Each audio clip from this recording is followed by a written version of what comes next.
Quite a very, I suppose, late introduction into jazz. It took kind of a circuitous route to get there. I started off, interestingly enough, at the age of 5.5, and at the age of 5 that extra half was very important. I started piano accordion lessons, and I used to go every Saturday morning around to a lady, and I played till I was about 17. And it was great. It was really, really fun. But I kind of got to 17 and college took over and life took over and so on. So that kind of went by the wayside. I started then vocal training probably around 16 or 17 at that time, and transferred on to piano. And you know, having played the piano accordion to this day, that's why my right hand is good and my left hand not so much. But there you go. We grew up listening to everything from, my dad was a big Marty Robbins fan. There would always be kind of the crooners, the Ella Fitzgerald, the Sinatras. So I had a very good education growing up without really, I suppose, considering it being an education. There wasn't any particular, I suppose, skill sets. Nobody was a professional musician. And even when I went to college, I studied computer science because back then, who was going to be, how did you become a professional musician? There certainly wasn't the paths that there are now, or the more, I suppose, accepted routes into the business. Then I did some stuff in musical theatre, which, of course, looking back, there is such a crossover in the music because it's all the stuff that was written by Rodgers and Hammerstein, Rodgers and Hart, Gershwin. But at the time, I loved the sort of the storytelling, the onstage stuff. And I suppose I'd always listened to Ella Fitzgerald and Tony Bennett, and I suppose the lighter side of vocal jazz, which is probably still where I sit to this day. I do love that mainstream kind of vocal jazz, if you like. One day I got asked to do a corporate event. You know, do you have a jazz trio? And inwardly I was kind of going, Stella, say no, but I kind of went, yes, I do. It's a trait I take with me to this day. It's always kind of figure it out as you go along. But so I went off, did my homework, and that must be, gosh, nearly 20 years ago now. And it was my first, I suppose, foray into, you know, a jazz trio and the sort of the dynamics. I look back now, I didn't have a clue. But I'm very glad that I pushed on through, because it's led me into this amazing world. Come true. Out of the blue, there was you and all the colors that you bring, and you freed me. During the pandemic, obviously, which was a tough time for everybody, but to fill my time, or one of the things that I did to fill my time, and I stumbled upon it really, was to learn how to produce, to use Logic Pro. One good thing that did come of that time was that we did have the gift of time to, when as freelance musicians, you're always running around to the next gig, to the next thing, and you know, be it you're doing a corporate gig or a wedding or a session, it's rare that you can actually sit down and just have time and kind of go, what is it that I would like to do? So I remember early on, I just saw this particular online course on my Facebook or Instagram, and I went, well, nothing to, you know, it was a 5-day challenge, nothing to do for the next 5 days. And I signed up, and, you know, to make a long story short, it was an incredible course that literally just taught the basics, if you like, of how to produce, and very quickly I was able to do some basic stuff. I look back now and they were basic, but that didn't matter, because part of the process was getting yourself easy wins and kind of going, oh yeah, I can do this, which makes you then, I felt very encouraged then to take the next step and the next step and so on. So over those couple of years, I you know, collaborated. Everything was online, but I'd, you know, classmates, if you like, but they were all over the world, and you would do little projects online, and it was really, really interesting. And I didn't have, I suppose, a bigger plan in place other than just to learn about this. And you know, I eventually got to write some library music, which, you know, anytime, you know, your monthly IMRO statement comes in, and it's probably the smallest amount that you get, but you feel like you're so proud of it because it was something that you wrote yourself, and it's like it was played on, you know, some TV program in the far side of the world, and there's an element of, oh my god, I did that, and it was something that I didn't know how to do kind of a year ago. And then I suppose where that led to was another area that I had been, I suppose, probably never brave enough to put my head above the parapet and kind of go, oh, I can write songs, even though, you know, I technically have the musical skills and the writing skills and so on, but it's a big thing. And I think most of us, any of us who've written anything, it's not the writing, it's the sort of the showing of your own self. But I discovered, I suppose, co-writing, and around that time I was writing with a couple of my couple of my longest colleagues in the business, and during that time we were we were shooting over voice notes to each other, or, you know, Zoom calls, even though we're just living the far side of it, you know, because that was what you did. But I discovered I liked it, and I didn't seem to be entirely rubbish at it. So that opened a whole kind of, you know, area of interest for me. I was looking for further opportunities to write, and came across this thing was called Berlin Songfest. I've been to Berlin twice. I was in Latvia, and actually we had a great one in Dublin as well last year. These particular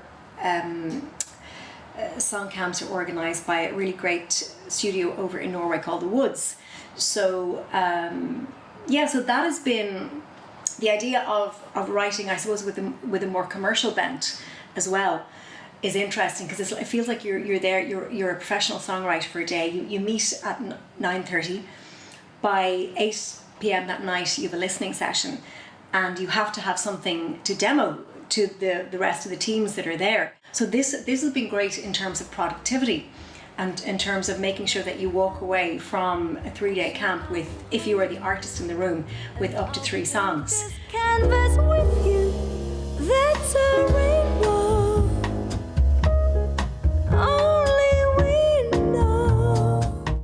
For a while I was sitting on some of these songs kind of, they're really, really great, but they're kind of written with maybe, you know, virtual instrument for double bass or piano, and it's not the sound that I need for the type of stuff that I want to do. And then about 8 or 9 months ago, I came across this amazing platform called Musiversal.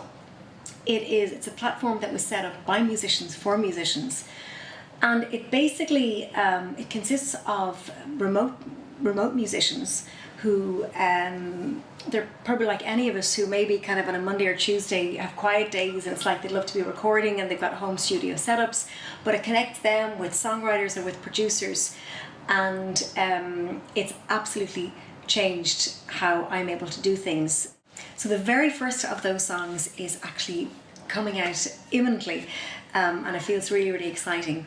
And it wasn't this particular song wasn't one that I wrote, but it was too good an opportunity, I think, to test my production skills and to work with Dave Gold, who I know many in the scene will know here as a veteran. I'm sure he won't mind me calling him band leader and arranger.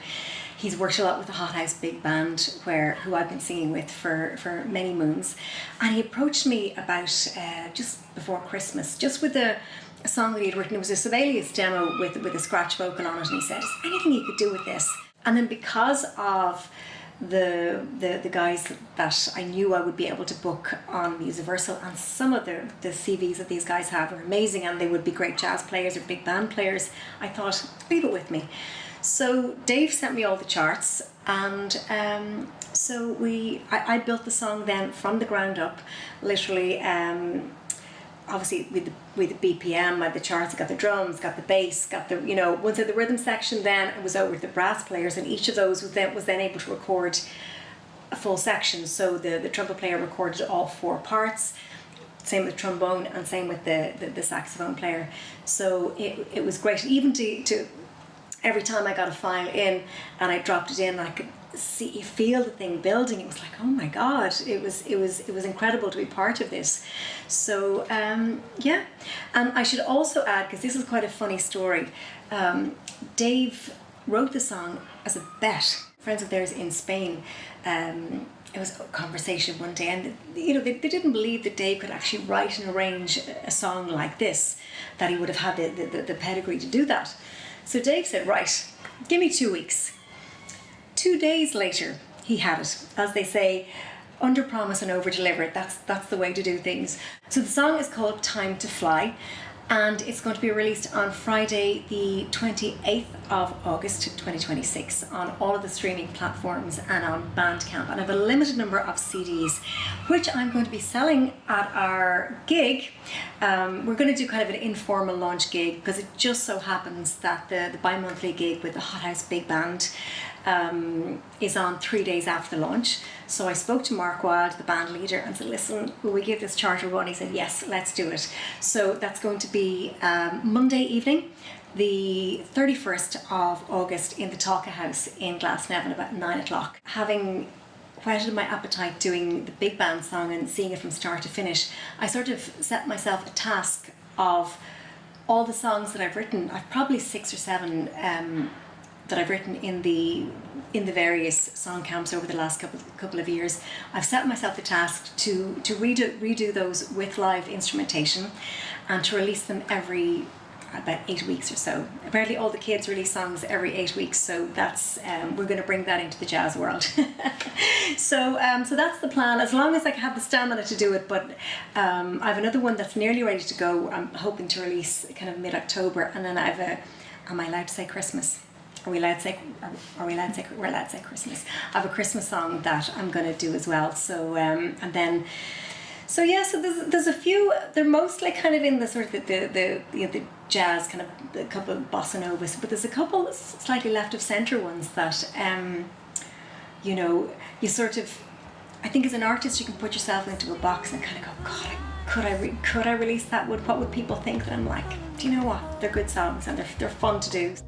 Set our love afloat upon the deep blue sea with sun.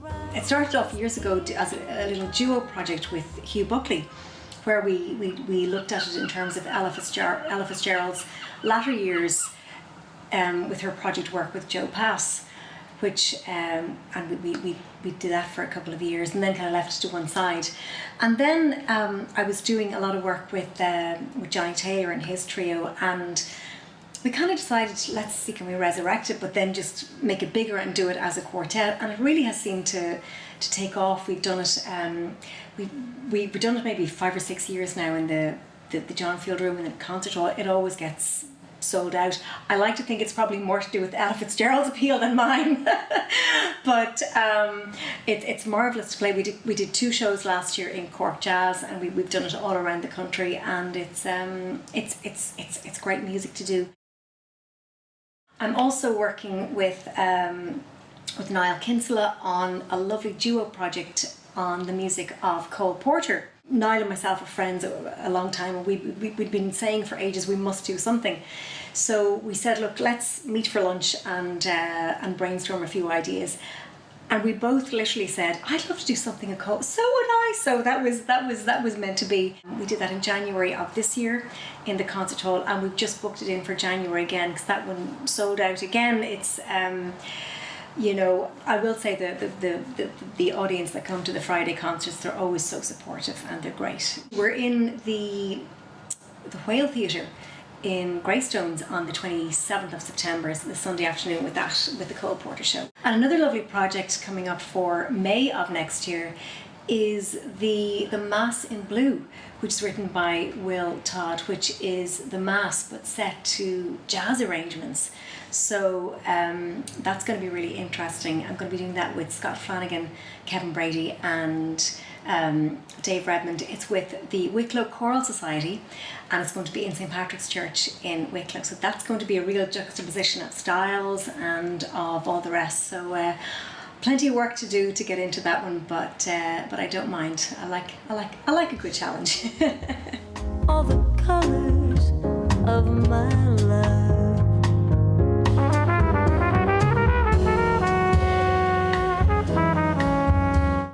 There's a bit of a perception amongst singers of all genres that vocal jazz can be a little bit daunting or a little bit intimidating as to where to start. That's what gave me the idea to set up a little program called Sing Jazz Standards. As the ad goes, it does what it says on the tin. Learn a little bit about phrasing, a little bit about how to approach the storytelling aspect, where to get lead sheets, how to pick the right keys, teaching them the language of the band, how to, I suppose, get yourself bandstand ready. And it's at the early stages, but what I've done to get started is I've set up a free newsletter, an email newsletter every week, where just every week I'm just kind of going through maybe one little technical thing you could look at, one little, as we call it, jargon buster of the week, where it's really taking one little, idea or one piece of language that you might hear in the bandstand and say, this is all it is. And then maybe some ideas of singers you can listen to, or interesting recordings, or how to listen as well, because it's not just listening to Billie Holiday and kind of going, that's really nice, or that's interesting. It's like, why is it interesting? Why is she singing this way, or why is what she's singing so effective? It's every Wednesday. I just send out a little free newsletter online, and they can go to singjazzstandards.com and just register that way. And hopefully it helps some people. And we're on socials as well. Again, Instagram and Facebook, Sing Jazz Standards.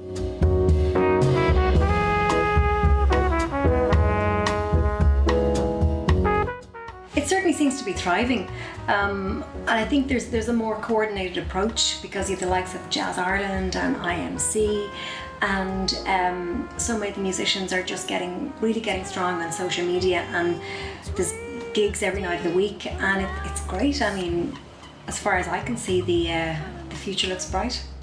We're in Dublin 8 and there's some seagulls. Sorry, I need to slash that away. Deep blue sea with sun